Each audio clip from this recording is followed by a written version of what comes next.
اعوذ باللہ من الشیطان الرجیم بسم اللہ الرحمن الرحیم القارعہ ما القارعہ وما ادراک ما القارعہ۔ آج بھی ترجمہ کچھ مشکل ہے، اس وجہ سے توجہ سے سننے کی ضرورت ہے۔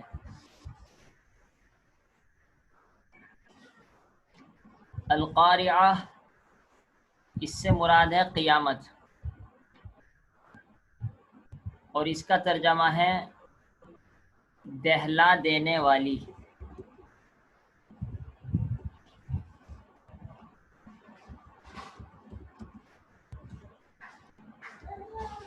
دہلا دینے والی۔ مفتی تقی صاحب نے اس کا ترجمہ کیا ہے ایسا واقعہ جو دلوں کو دہلا دے گا۔ تو مفتی صاحب نے ایک تو لفظ واقعہ بڑھا دیا اور ایک دل بڑھا دیا، تو سمجھنا چاہیے کہ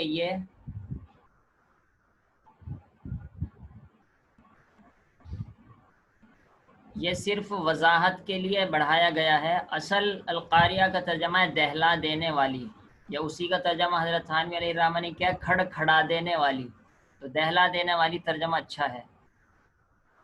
تو دلوں کو دہلا دینے والی یہ لفظ بھی بڑھا ہوا ہے سمجھانے کے لیے، اور واقعے کا لفظ بھی بڑھا ہوا ہے۔ القاریہ قیامت کو مؤنث استعمال کیا جاتا ہے، القاریہ۔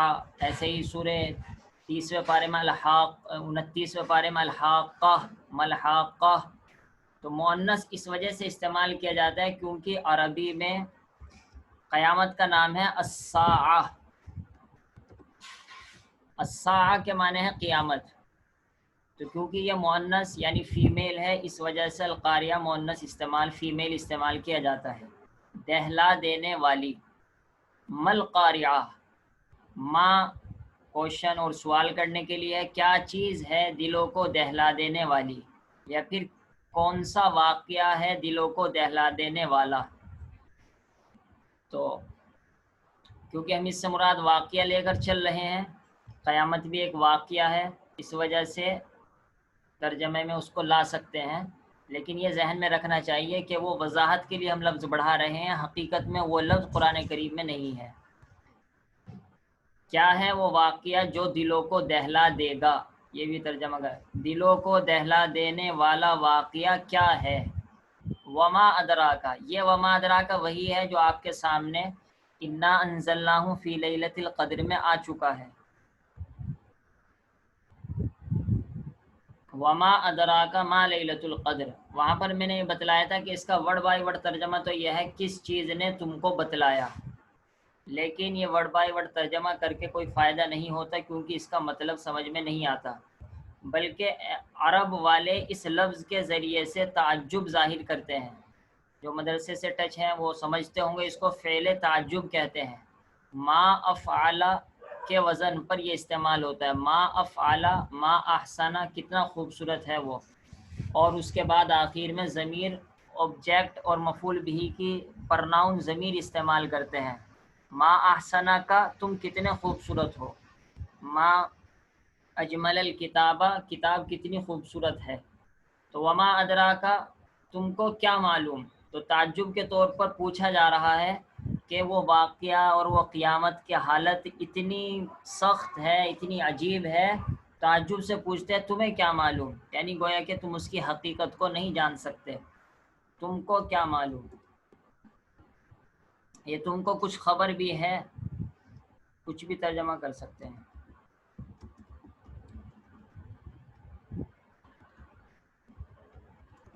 تم کو کیا معلوم، مل قاریہ، یہ مل قاریہ بالکل وہی ہے جو دوسری آیت میں آیا کہ کھڑ کھڑا دینے والی چیز کیا ہے، بلکہ حضرت مفتی تقی صاحب کا ترجمہ اچھا ہے کہ دلوں کو دہلا دینے والا واقعہ کیا ہے، تم کو کیا معلوم کہ دلوں کو دہلا دینے والا واقعہ کیا ہے۔